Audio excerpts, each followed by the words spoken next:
কোন 15 জন হেভিওয়েট প্রার্থী 2026 সালে বিধানসভায় হারতে পারে? এখানে টিএমসি, বিজেপি, সিপিআইএম, কংগ্রেস ও আইএসএফ সকল দলের হেভিওয়েট প্রার্থী যারা হারতে পারে এমন 15 জনের নাম আনা হয়েছে। আপনাদের যদি মনে হয় এর মধ্যে কোনো প্রার্থী জয়ী হতে পারে তাহলে অবশ্যই কমেন্টে জানাতে পারে। এক, গৌতম দেব, যিনি বর্তমানে শিলিগুড়ি বিধানসভা থেকে টিএমসির প্রার্থী হয়েছেন এবং বর্তমানে শিলিগুড়ি পৌরসভার মেয়র এবং পশ্চিমবঙ্গ সরকারের প্রাক্তন উত্তরবঙ্গ উন্নয়ন মন্ত্রী। এই বিধানসভা কেন্দ্রে 2021 সালে বিধানসভা ভোটে বিজেপি 89,370 ভোট পেয়েছিল, টিএমসি 53,784 ভোট পেয়েছিল, সিপিআইএম 28,835 ভোট পেয়েছিল। এখানে বিজেপি 35,585 ভোটে জয়ী হয়েছিল। এই বিধানসভা কেন্দ্রে তিনি হারতে পারেন কারণ এখানে যিনি বিজেপি প্রার্থী তিনি অত্যন্ত হেভিওয়েট এবং এখানে বিজেপির সংগঠন অনেক মজবুত। এরপর অগ্নিমিত্রা পল, আসানসোল দক্ষিণ বিধানসভা কেন্দ্র থেকে বিজেপির প্রার্থী হয়েছেন। তিনি বর্তমানে এই বিধানসভারই বিধায়িকা। তিনি একদা মহিলা মোর্চার সম্পাদিকাও ছিলেন এবং গত 2021 সালে বিধানসভা ভোটে এখানে বিজেপি 87,881 ভোট পায়, টিএমসি 83,389 ভোট পায়। এখানে অগ্নিমিত্রা পল 4,487 ভোটে জয়ী হয় এবং 2024 সালে লোকসভা ভোটে এখানে বিজেপির খুব একটা ভালো ফল হয়নি, অল্প ভোটে এগিয়েছিল। এই বিধানসভা কেন্দ্রে বর্তমানে যিনি টিএমসির প্রার্থী হয়েছেন তাপস ব্যানার্জি, তিনি 2011 থেকে 2016 সাল পর্যন্ত এই বিধানসভার বিধায়ক ছিলেন এবং 2021-এ রানীগঞ্জের বিধায়ক ছিলেন। এই বিধানসভা কেন্দ্রে এখানে হাড্ডাহাড্ডি লড়াই হতে পারে এবং অগ্নিমিত্রা পল তিনি হারতে পারেন। এরপর বিকাশ রঞ্জন ভট্টাচার্য, একদা কলকাতা পৌরসভার মেয়র, রাজ্যসভার প্রাক্তন সাংসদ এবং কলকাতা হাইকোর্টের বর্ষীয়ান আইনজীবী বিকাশ রঞ্জন ভট্টাচার্য, তিনি যাদবপুর বিধানসভা কেন্দ্র থেকে সিপিএম থেকে ভোটে দাঁড়িয়েছেন। একদা সিপিএমের শক্ত ঘাঁটি, বর্তমানে টিএমসির গড় এই যাদবপুর বিধানসভা কেন্দ্রের 2021 সালে বিধানসভা ভোটে টিএমসি 98,100 ভোট পায়, সিপিআইএম 59,231 ভোট পায়, বিজেপি 53,139 ভোট পায়, টিএমসি 38,869 ভোটে জয়ী হয়। 2024 সালে লোকসভা ভোটে সিপিএম এখানে তৃতীয় হয়। এই বিধানসভা কেন্দ্রে তিনি হারতে পারেন। শুভঙ্কর সরকার, বর্তমানে পশ্চিমবঙ্গের প্রদেশ কংগ্রেসের সভাপতি শুভঙ্কর সরকার, তিনি শ্রীরামপুর বিধানসভা থেকে ভোটে দাঁড়িয়েছেন।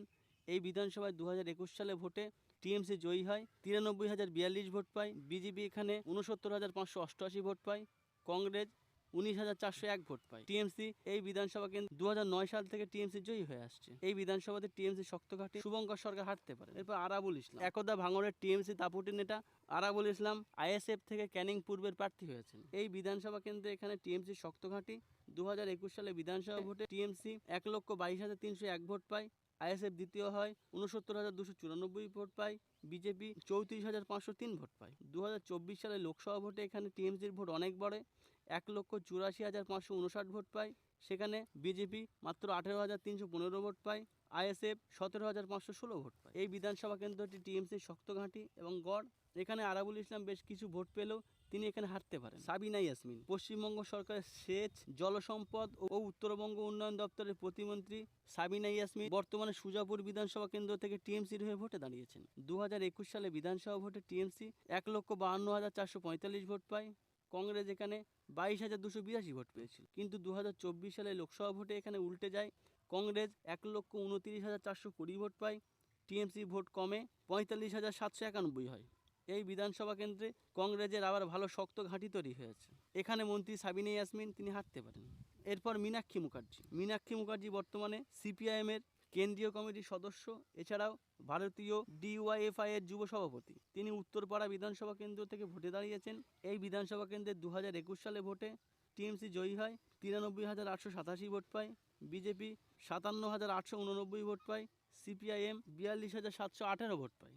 2024 সালে লোকসভা ভোটে টিএমসি ভোট কিছু কমে 85,578 ভোট পায়, সিপিআইএম 50,328 ভোট পায়। এই বিধানসভা কেন্দ্রে মীনাক্ষী মুখার্জি হারতে পারেন। অর্জুন সিং, ভাটপাড়া বিধানসভা কেন্দ্র থেকে 4 বারের এমএলএ ও ব্যারাকপুর থেকে 1 বারের সাংসদ। এই অর্জুন সিং তিনি একবার টিএমসি থেকে বিজেপি থেকে টিএমসি এইভাবে দল পরিবর্তন করেছেন। বর্তমানে নোয়াপাড়া বিধানসভা কেন্দ্র থেকে বিজেপির প্রার্থী হয়েছেন। 2021 সালে বিধানসভা কেন্দ্রে এই নোয়াপাড়ায় টিএমসি জয়ী হয়, 94,203 ভোট পায়, বিজেপি 67,493 ভোট পায়, কংগ্রেস 23,502 ভোট পায়। এই বিধানসভা কেন্দ্রে এখানে অর্জুন সিং হারতে পারেন কারণ এখানে টিএমসির একটি ভালো ভোট ব্যাংক আছে এবং টিএমসি যিনি প্রার্থী হয়েছেন তৃণাঙ্কুর ভট্টাচার্য, তাঁরও এখানে ভালো সংগঠন দেখা যাচ্ছে। এখানে লড়াই হলেও অর্জুন সিং এর জেতা অত্যন্ত কঠিন। এরপর মধুপর্ণা ঠাকুর, বর্তমানে বাগদা বিধানসভার বিধায়িকা এবং তিনি বাগদা বিধানসভা কেন্দ্র থেকে ভোটে দাঁড়িয়েছেন। মতুয়ার ঠাকুরবাড়ির সন্তান। এই বিধানসভা কেন্দ্রে 2021 সালে বিধানসভা ভোটে বিজেপি জয়ী হয়, 1,08,111 ভোট পায়, টিএমসি 98,319 ভোট পায়। 2024 সালে লোকসভা ভোটেও এখানে বিজেপি ভালো ভোটে এগিয়েছিল। এই বিধানসভা কেন্দ্রে যিনি বিজেপির প্রার্থী হয়েছেন সোমা ঠাকুর, তিনি কেন্দ্রীয় প্রতিমন্ত্রী শান্তনু ঠাকুরের স্ত্রী। এখানে মধুপর্ণা ঠাকুর কিছুটা পিছিয়ে আসে।